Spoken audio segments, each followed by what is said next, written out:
ছাত্র জনতার উপর গুলি চালিয়ে গণহত্যা ও আওয়ামী লীগ সরকারের অপকর্মের বিচারের দাবিতে দেশব্যাপী বিএনপির অবস্থান কর্মসূচির অংশ হিসেবে ফরিদপুরে অবস্থান কর্মসূচি পালন করেছে ফরিদপুর জেলা ও মহানগর বিএনপি। ফরিদপুর জেলা প্রতিনিধি মাহবুব পিয়ালের প্রতিবেদনে দেখুন বিস্তারিত।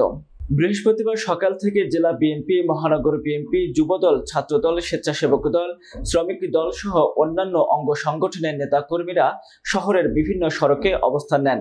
সকাল 11টায় শহরের গুরুত্বপূর্ণ টেপাখোলা কি পাইলাম মোড় থেকে জেলা বিএনপির সিনিয়র যুগ্ম আহ্বায়ক আফজাল হোসেন খান পলাশের নেতৃত্বে একটি মিছিল শহরের প্রধান সড়ক প্রদক্ষিণ করে।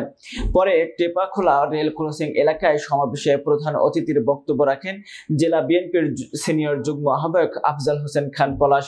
এ সময় জেলা বিএনপির যুগ্ম আহ্বায়ক অ্যাডভোকেট গোলাম রব্বানী রতন ভূঁইয়া, মহানগর বিএনপির সদস্য সচিব গোলাম মোস্তফা মিরাজ, জেলা যুবদলের সাধারণ সম্পাদক জাহাঙ্গীর হোসেন সহ সভাপতি কে এম জাফর, দিদারুল মাহমুদ খান টিটু, সাবেক পৌর কাউন্সিলর ও মহানগর বিএনপির যুগ্ম আহ্বায়ক নাসির উদ্দিন আহমেদ মিলার, শাহরিয়ার রুবেল, কামরুল ইসলাম মিল্টন, জাহিদ হাসান, হুমায়ুন কবির, মামুনুর রশিদ বাবু, এস এম সাজ্জাদ হোসেন, গোলাম মোস্তফা খোকা, ছাত্রদল নেতা আদনান খান, আতিকুজ্জামান মিঠু, রহিম, সিজান, শ্রমিক দল নেতা আব্দুল সাত্তার জোদ্দার উপস্থিত ছিলেন।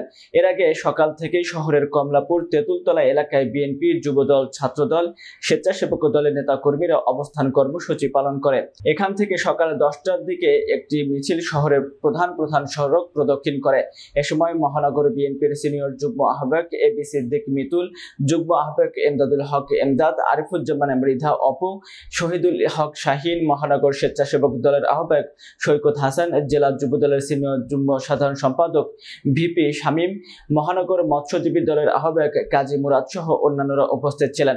এছাড়া বিএনপি নেতা রেজাউল করিম, এমিল খান, সরফরাজ খান সুন্দরের নেতৃত্বে আরও একটি মিছিল শহরের আলীপুর রেল স্টেশন এলাকায় বের করা হয়। দিল্লিতে বসে বাংলাদেশের রাজনীতি, বাংলাদেশের সামাজিক অবস্থা, শান্তি শৃঙ্খলা বিনষ্ট করার লক্ষ্যে দিল্লি থেকে চক্রান্ত শুরু করেছে। আমরা ছাত্র জনতা রাজপথে রয়েছি। যতদিন পর্যন্ত এই খুনি হাসিনার বিচারের কাঠগড়ায় দাঁড় করাতে না পারি ততদিন রাজপথে থাকব এবং আমাদের নেতা শহীদ রাষ্ট্রপতি জিয়াউর রহমানের সুযোগ্য উত্তরসূরি, আগামী দিনের ভবিষ্যৎ, আগামী দিনের রাষ্ট্রনায়ক তারেক রহমানের নেতৃত্বে আমরা বাংলাদেশে একটি গণতান্ত্রিক ব্যবস্থা প্রতিষ্ঠা না করা পর্যন্ত রাজপথে থাকব।